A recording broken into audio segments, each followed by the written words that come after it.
ಗದಗ ಜಿಲ್ಲಾಡಳಿತ, ಜಿಲ್ಲಾ ಪಂಚಾಯತ್ ಆರೋಗ್ಯ ಮತ್ತು ಕುಟುಂಬ ಕಲ್ಯಾಣ ಇಲಾಖೆ, ಜಿಮ್ಸ್, ರಕ್ತನಿಧಿ ಕೇಂದ್ರ, ಜಿಲ್ಲಾ ಆಸ್ಪತ್ರೆ ಇವರುಗಳ ಸಂಯುಕ್ತ ಆಶ್ರಯದಲ್ಲಿ ಜಿಲ್ಲಾಧಿಕಾರಿಗಳು ಹಾಗೂ ಜಿಲ್ಲಾ ಪಂಚಾಯಿತಿ ಮುಖ್ಯ ಕಾರ್ಯನಿರ್ವಾಹಕ ಅಧಿಕಾರಿಗಳು, ಜಿಲ್ಲಾ ಪಂಚಾಯಿತಿ ಗದಗ ಇವರ ನೇತೃತ್ವದಲ್ಲಿ ನಗರದ ಜಿಲ್ಲಾಡಳಿತ ಭವನದ ಆಡಿಟೋರಿಯಂ ಹಾಲ್ನಲ್ಲಿ ಮೇಘ ರಕ್ತದಾನ ಶಿಬಿರವನ್ನ ಹಮ್ಮಿಕೊಳ್ಳಲಾಯಿತು.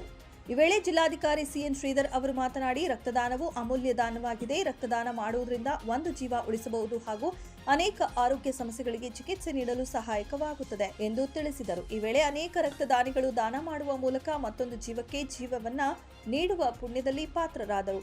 ಈ ಸಂದರ್ಭದಲ್ಲಿ ಜಿಲ್ಲಾ ಪಂಚಾಯತ್ ಮುಖ್ಯ ಕಾರ್ಯನಿರ್ವಹಣಾ ಅಧಿಕಾರಿ ಭರತ್ ಎಸ್, ಅಪಾರ ಜಿಲ್ಲಾಧಿಕಾರಿ ಶ್ರೀಮತಿ ಅನ್ನಪೂರ್ಣ ಎಂ, ಜಿಲ್ಲಾ ಆರೋಗ್ಯ ಮತ್ತು ಕುಟುಂಬ ಕಲ್ಯಾಣಾಧಿಕಾರಿ ಡಾಕ್ಟರ್ ಎಸ್ಎಸ್ ನಿಲಗುಂದ, ಜಿಲ್ಲಾ ಸಮೀಕ್ಷಣಾಧಿಕಾರಿ ಡಾಕ್ಟರ್ ವೆಂಕಟೇಶ್ ರಾಥೋಡ, ಡಿಎಲ್ಒಡಿ ರಾಜೇಂದ್ರ ಬಸರಿಗಿಡದ, ಜಿಲ್ಲಾ ಕುಟುಂಬ ಕಲ್ಯಾಣಾಧಿಕಾರಿ doctor Y K Bhajantri, doctor S Sushmita, doctor Sagar Patted, doctor Saksha, ವಿವಿಧ ಇಲಾಖೆಯ ಅಧಿಕಾರಿಗಳು ಹಾಗೂ ಸಿಬ್ಬಂದಿಗಳು ಹಾಜರಿದ್ದರು.